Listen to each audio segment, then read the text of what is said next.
What is up, guys, and welcome to another episode of Guarani Vision, the first ever podcast dedicated to Paraguayan football in English. As always, I'm Roberto Rojas, and joining me my two great co-hosts, Fede Perez and Ralph Hannah. And guys, we're back. It's been a small hiatus. We took a little bit of a break during the international break, even though we did see the two Paraguay results. Their 2-2 draw against Japan and their 2-0 loss against South Korea. Obviously, it's in a bit in the past, but we'll happily get back to it once November comes along, which obviously comes very quick. And that means the next two friendlies between the United States and Mexico. So we'll hold off on that for now. But all the talk has been really in the club football as well, because certainly we've had quite an interesting last few weeks. Obviously, we had the Superclasico on the weekend. It was obviously a big result. A big game for both these two teams. And two teams that have been really disappointing the whole year. And, we'll talk about one team in particular that had not the week that they wanted, I guess you could say. And also talk about this Clausura race, because really, I think if you're a Guarani fan and you saw the result of Superclásico, you are very happy of what you've been able to get because of, the advantages that one team couldn't take. And, we'll talk about that. We'll obviously talk about what's been going on also at the U17 level, because that Rojas, like I said, we just came off the U20 World Cup where we saw Morocco win. Obviously, Paraguay finished off in the round of 16. But there's still something going on as well. There's the U17 Women's World Cup going on right now in Morocco. Obviously, we also have to talk about the other World Cup as well happening, the men's World Cup happening soon as well. That's happening in a couple of weeks as well. The team from Mariano Ugasic's management is heading towards to Qatar for their group of games that are going to start on the 4th of November, if I'm not mistaken, 5th of November, sorry.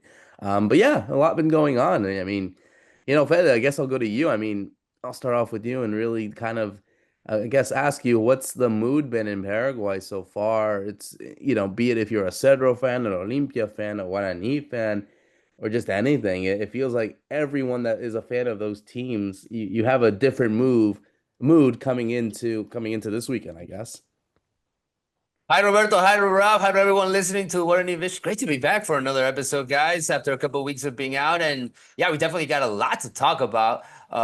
Things have been kind of stacking up, I would even say, right? You talked about the international break, but pretty much didn't feel it here in Paraguay because we went right through it with a lot of games.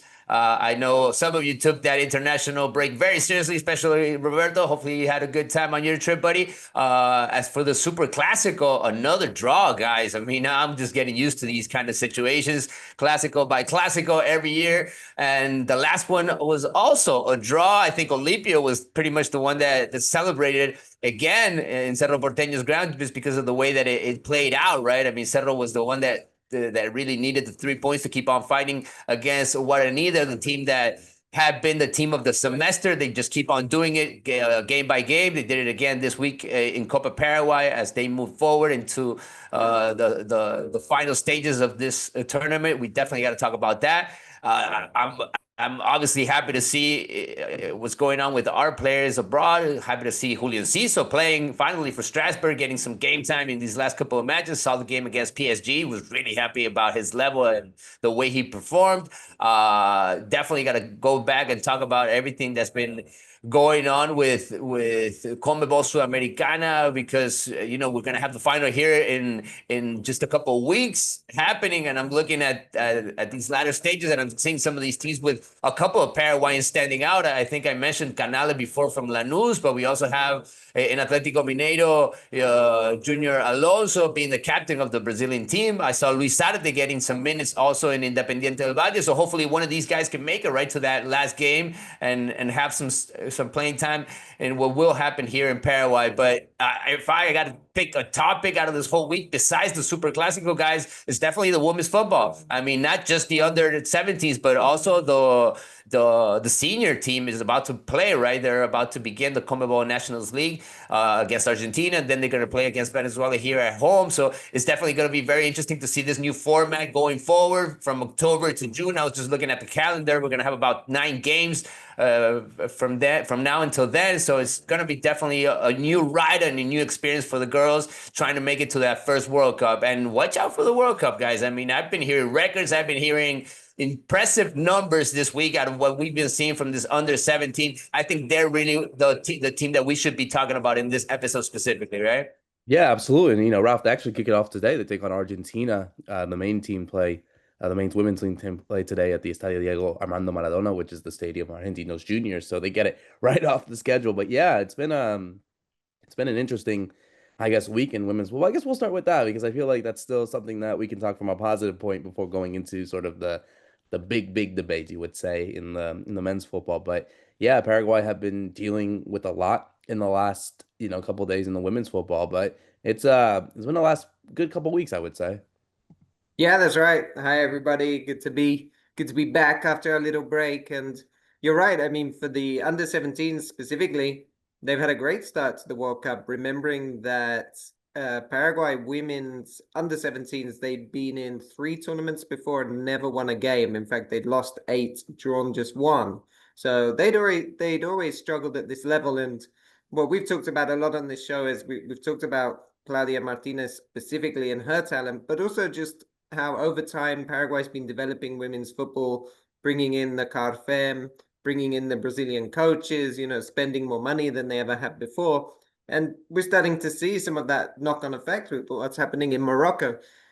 It was a very lucky win, the first game, right, against Zambia. I mean, imagine they went 1-0 down, and then they went ahead through 2 own goals, and really the first one is a huge error by the Zambia goalkeeper. I don't know what she did exactly, because she tries to save the ball and then manages to push it back into the goal. It was like harder to do that than to save it.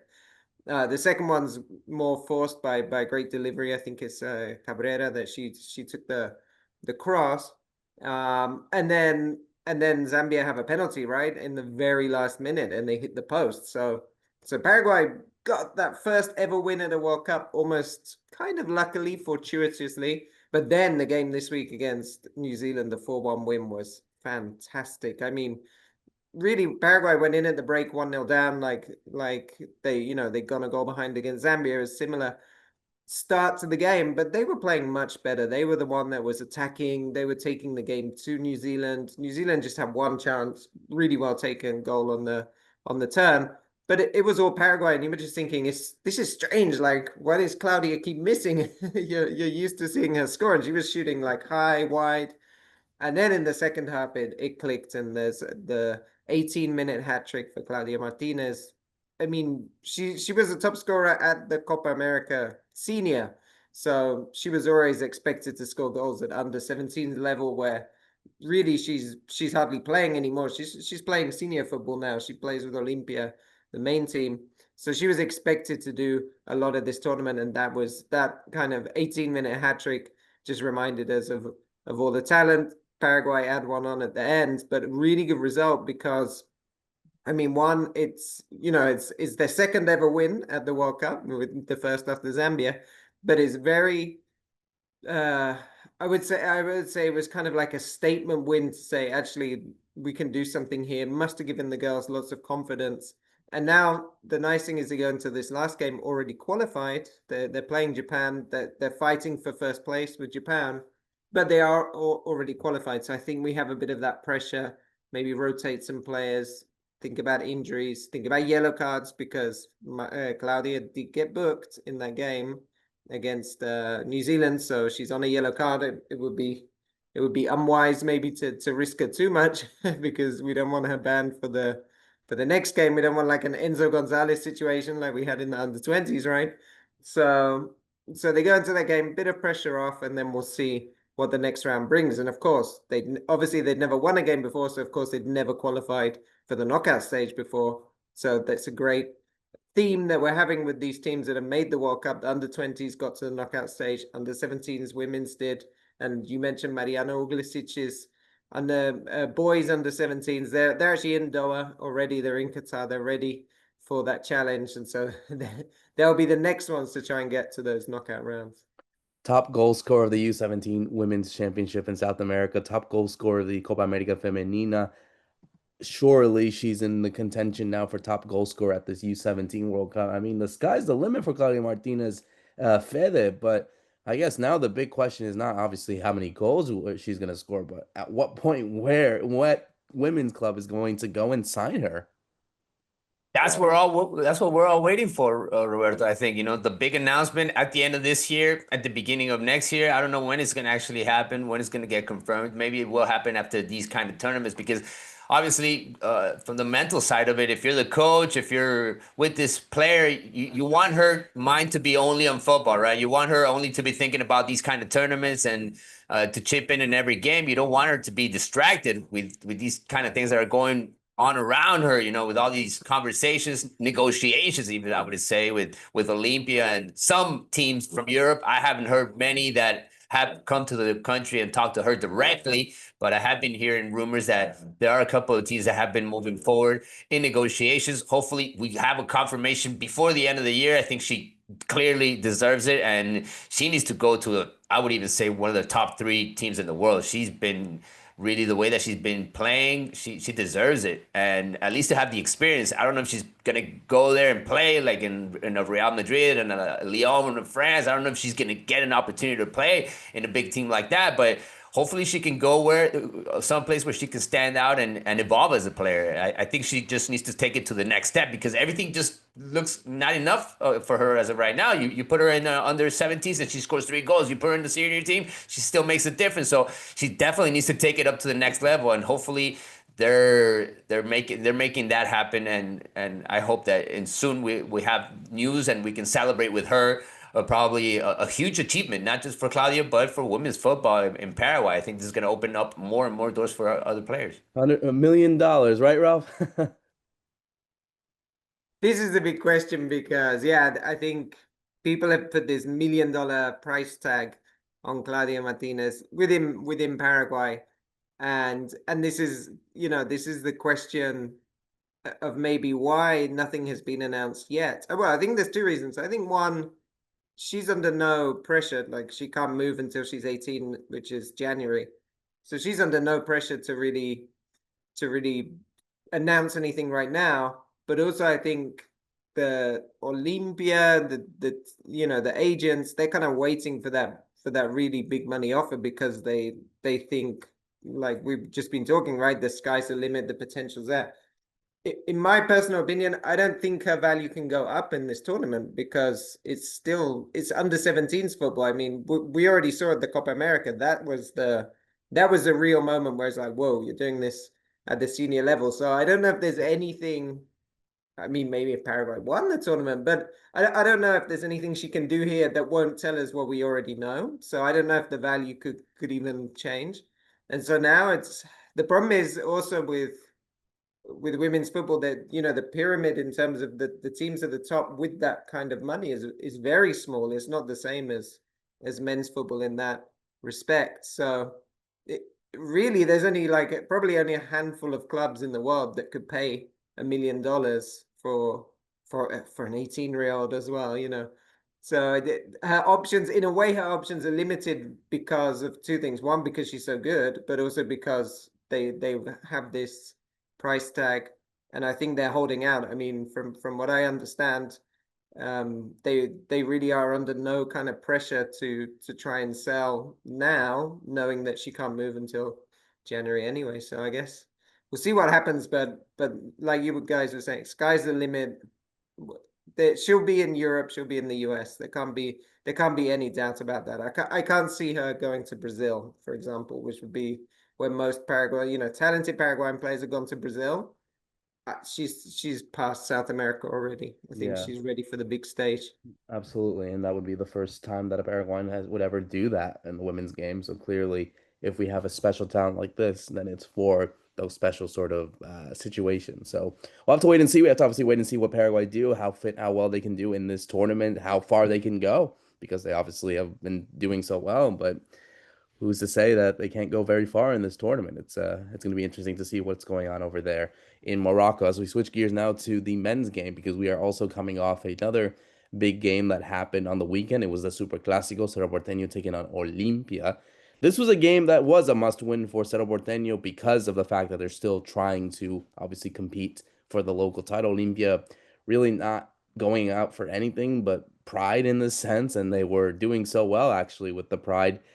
Quintana scoring early on in the 8th minute. And then it was a crazy second half, you would say, with Jonathan Torres taking two penalties, one that had to be retaken, but then Gaston Oliveira stepping up to make that save. And then it was Asiala scoring yet again for Cerro Porteño in the 80th minute. But Ralph, it really does feel like a missed opportunity for Cerro Porteño that, they should have taken advantage in a game like this that clearly this was not the best Olimpia side, that they had really a terrible year overall, and like they could have given them the final blow for the season, and also just to be in the sort of race still for the league. And now, it feels like every single drop point that happens is favorable to a team like Guarani, who are, like I said, they probably saw this result and were very happy about it, and they still have to play Cerro Porteño as well. And so, yeah, and obviously Guarani also play Olimpia on the weekend as well. So clearly they are looking at the results and thinking, well, we can get two wins out of this. But going back into that game, one of the conclusions I've made was just a missed opportunity for Cedro to really give that final blow to Olimpia, and of course to continue in this league race.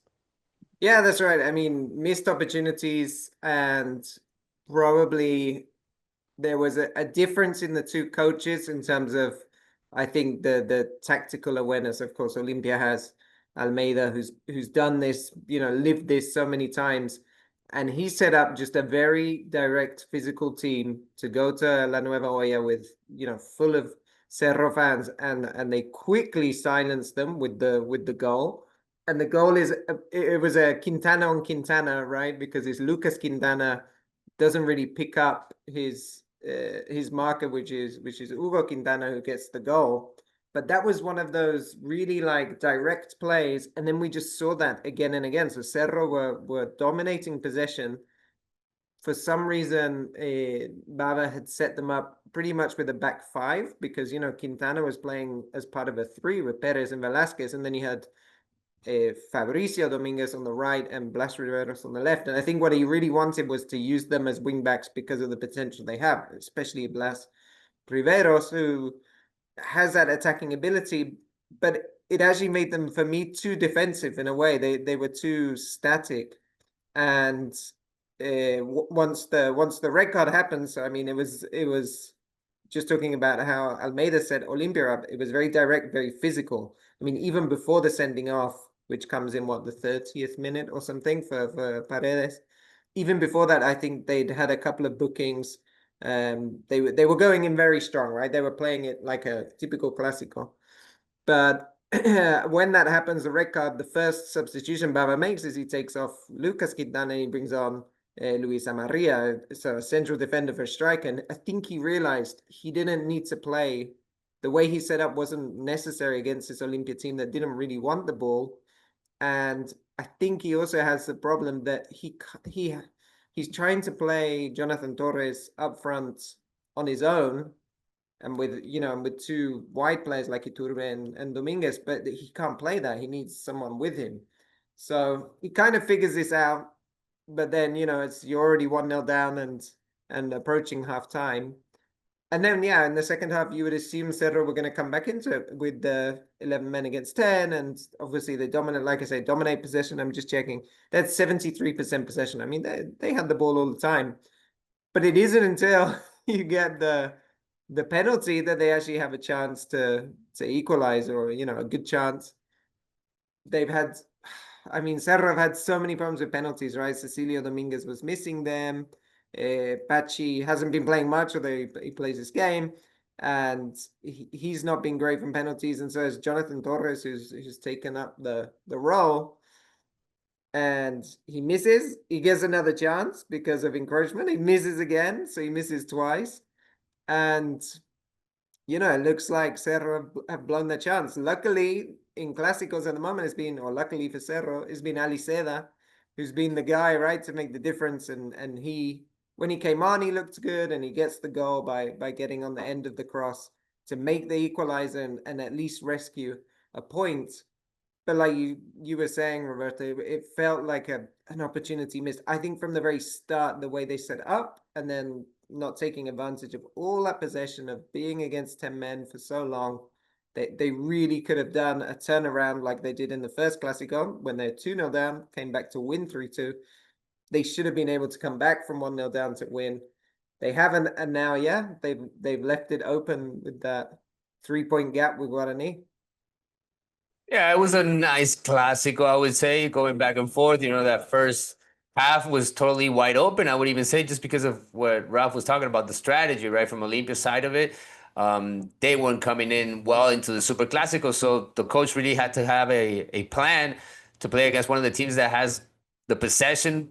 They have the ball. Cerro has been with that offensive mindset ever since they left the Libertadores, trying to take over in this Clausura. I've been seeing a team that's hungry, but you can't rely on any of their stars as of right now. I mean, Cecilio, Iturbe, their forwards, you can't really rely on them game by game because they show up in one game, then they have a bad game, and it's been like that pretty much all year round. That's why we've been seeing that these last coaches, they've been even trying out new players, but in this Super Classico, he went with all the experienced players. I mean, it was only Lucas Quintana pretty much in that starting lineup, one of the young ones, and he's already have enough experience this last year, and he made the mistake. I think it was between him and the goalkeeper, for that goal. It was really a weird one from the way that I saw it.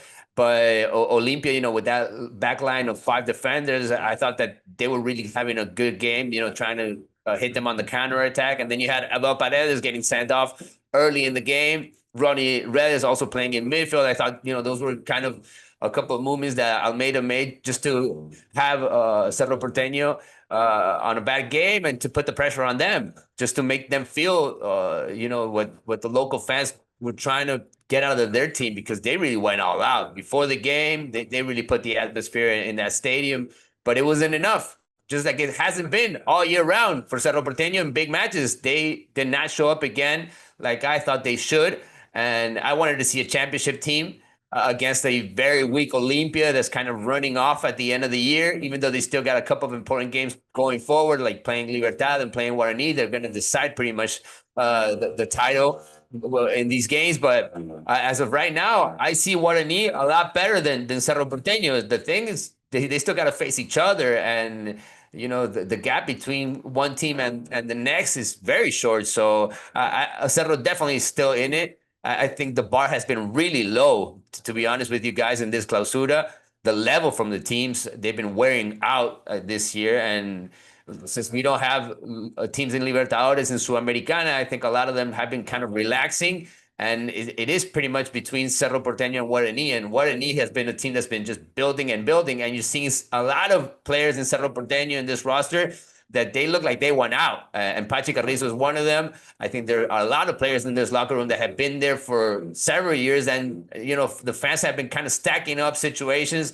And now this Copa Paraguay elimination also happening in this week. It's just another one for this year, right? But from the good side of it, from the Superclasico, definitely got to stand out. Gaston Oleda, once again, I mean, we're talking about one of the goalkeepers that has already done it before. He ended up the year being the best goalkeeper in the league, and he's ending it that way again, coming back to his best form, taking over in a role that Olympia had a lot of trouble while he wasn't there. He's not just a good goalkeeper, he's also a leader in the back, so he was very important. I mean, Ralph talked about Cerro missing the penalties. I would say Gaston Olvera got the best of those penalties, and he really showed up when his team needed it, because they played with 10 guys pretty much all game. And I think it was a really good result for Olimpia moving forward. Not so much for Cerro Porteño, that are winningless at home against this rival for a long time. Yeah, I was about to say, and it's not really been looking good for Center as well. Ralph, they had just got eliminated from the Copa Paraguay last night. It's very funny that Pachi Carrizo, the one that is rumored to leave, is the one that misses the decisive penalty. But again, Cerro Porteño are again on the ropes yet again just to get one title, and they couldn't do it even in the most easiest of circumstances. In the case of like beating a team that's gonna get relegated, that's not gonna play next year in the first division. And now all they have to do is just sweat it out for the actual league title. Yeah, that's right, because this week we had all the Copa Paraguay quarterfinals, and in the previous 3 games, the 3 teams that are make up the top 4 of the league got through, right? Dos de Mayo, Nacional Guarani, and then so up steps Cerro that should complete the top 4 teams in the semifinals. It would make sense, and they fail. And there's something almost it starts to become mentality wise as well, because Cerro have this thing that they've never got past the quarterfinals in the Copa Paraguay. They haven't made the final, but they haven't even made the semifinal yet. And so once again, they fall at this stage. And like you were mentioning, Roberto, it's a team, General Caballero, that really have very little to play for in this, because they have to save themselves from relegation. In fact, if they were to be relegated, which is looking very likely, even if they win the Copa Paraguay, they can't go and play, the Copa Libertadores football, because we don't allow basically the second division teams to play. So a really interesting thing for Olimpia, that Olimpia maybe have their eye on. The only way Olimpia could possibly qualify for the Copa Libertadores is if General Caballero could win the Copa Paraguay and get relegated. So it's a strange situation that they're keeping Olimpia's hopes alive by beating Cerro on penalties. And it was a game that ends 0-0. It's very similar, like this thing about Cerro and on the Vava. He's come in for 4 games now. They've only conceded once, that Hugo Quintana goal. But they're just not really scoring goals. They only scored 1 against Sol de America in his first cup game. The 1 against Olimpia, the 0-0 draw. So I mean, he's not really finding a way to get the best out of these stars, and they're all stars, these forwards that Cerro have. And it's been like a continual problem that we've seen this year, because I think Iturbe got a lot of goals in the Apertura. But then really this Clausura, you've just got like Iturbe, Araujo, Torres, Cecilio. They're all like kind of around scoring a goal now and again, but no one's really taken the moment to be like, I'm going to be the one that pushes this team forward. We just talked about the under-17s girls and Claudia Martinez, right? It's like, that's what you need. You need one player who can, in that moment, say, we need a goal here, or we need 2 goals, and I'm going to be the difference. And they just don't have it. They don't have that player. I mean, Guarani has it in Ivan Ramirez. He's been the one this Clausura that said, I'm going to start taking charge here, even with Ferfer, who's the all-time top goal scorer. But it's like the kid, the 21-year-old, who's taking that forward and getting the important goals. And Cerro don't have that. And so that's led to this elimination. And like we were talking about the league, it's a strange situation, the league, right? Because it is still in their hands, technically. If they won every game, they'd actually be champion, because they'd end up playing again. They play Guarani, and by virtue of them winning, that would help them if they had the same points. But it just doesn't feel like a team that's going to win all their games, because you don't have that. And I'm talking about the mentality. You don't have that player that's going to drive them forward. And I think Fede mentioned it just at the end when we talked about the Superclasico, that they're not finding the wins at home against Olimpia. And it's the home form that has been particularly bad this year. They're finding it harder in front of their own fans in La Nueva Olla than in some of the away games. And that's been a big problem for Cerro. I don't think they deserve it, guys. I don't want to see them winning this championship. I would even say I want to see what I need, really, taking the trophy, because I think they have a project going forward. And Cerro Porteño is going to go through elections. There's a lot of players that I kind of want to see leave this locker room already. I wanted to see them gone at the beginning of the year, but that did not happen. So I think it could be the right time. Also in Olympia, something like that could happen after such a bad year. I mean, we're talking about the 2 big teams not making it into the top 4 of the Copa Paraguay, right? Where you kind of need these teams for the show, for the spectacle, for the stands to be filled. Now you're going to have Dos de Mayo, Nacional, Guarani, General Caballero. I mean, yeah, they're definitely going to try and make history. I'm going to be rooting for all of these teams, because it could be huge for them, even more for General Caballero, like you guys are saying, a team that's going to be relegated, that's going to play in second division, but could end the year with, being happy and even with a title. That's how weird this Copa Paraguay format is. We had River played a team that got relegated from second division to third division in their last game. They've been out of competition for almost a month, but they still had it in their calendar to play against Guarani. They brought in players that were pretty much licensed already, players that had left the club, so they pretty much played with the youth team. That's kind of weird when you're seeing that it's supposed to be a serious competition when you're going up against first division teams. I think there's still a lot of adjustments that need to be made around the format and the calendar around this Copa Paraguay. If now you get into these quarterfinal stages and you're seeing teams that are not up to it. 12 de Octubre played Nacional. 12 de Octubre is trying to make it into Intermedio. They're trying to make it into second division, so they played with an alternative team. They're not even taking it seriously in this Copa Paraguay, so it was easy for Nacional to go through. They still got to fix, I think, a couple of details and these kind of things in Copa Paraguay. They've been playing it for several years, but you're just seeing that the big teams can't make it. You're seeing a lot of surprises still, and I'm talking about these little details of teams that are in second, third division that should be looking at this competition like, whoa, this is my big opportunity. But no, they don't take it that way. It's actually more of a thing on the way, I would even say, some of these games. And I think it's something to work on going forward, moving into the next years, because Copa Paraguay, I believe, has come into the calendar to stay here. I don't think they're going to take this competition away. I think it draws a lot of attention, especially because it's the only competition that also has penalties, which in this case went for General Caballero over Cerro Porteño, just once again, out in quarterfinals. So you're saying you won't want to need to do this. You won't want to need to finish the job and be champions. Of the Clausura, yes. In Copa Paraguay, I would leave that more for Dos de Mayo, Nacional. I'm going to be rooting for those kind of teams, especially Dos de Mayo, guys. I think I mentioned this team a couple of episodes ago. Ever since they got their coach back, I think they've kind of gotten themselves together again. They've been winning again in Pedro Juan Caballero, which is something that made them get here to first division in first place. So I'm really happy for them coming back to their level. General Caballero also went back and grabbed the coach that brought them to first division. They're ending their trip in this division that way again with Humberto Velar. So I'm going to be rooting for those small teams. I'm going to be rooting for Dos de Mayo, for General Caballero, even though Guarani and Nacional have been having a tremendous second semester. They also deserve it, but I'm going to be rooting for the underdogs. Ralph, are you also going for the Davids over the Goliaths in this case? Yeah, I think so. I'd love to see. I think I'd love to see Dos de Mayo win something, because it's Libertadores in Pedro Juan, Ralph. Right, that's what I was Can just you believe thinking. I it? mean, to have it, with the fog, because you get the fog up there sometimes, the misty games. So I think that would be nice to see them, because I also do feel they've deserved it from there's this season, but even when they first came up to Primera, they did really well. Like, they're a very smart team in terms of like the way they recruited the players. They got some good players on loan. They've been very clever about it and just maintained this very good team. And yeah, they had the time where they let the coach go, and then they realized they want him back.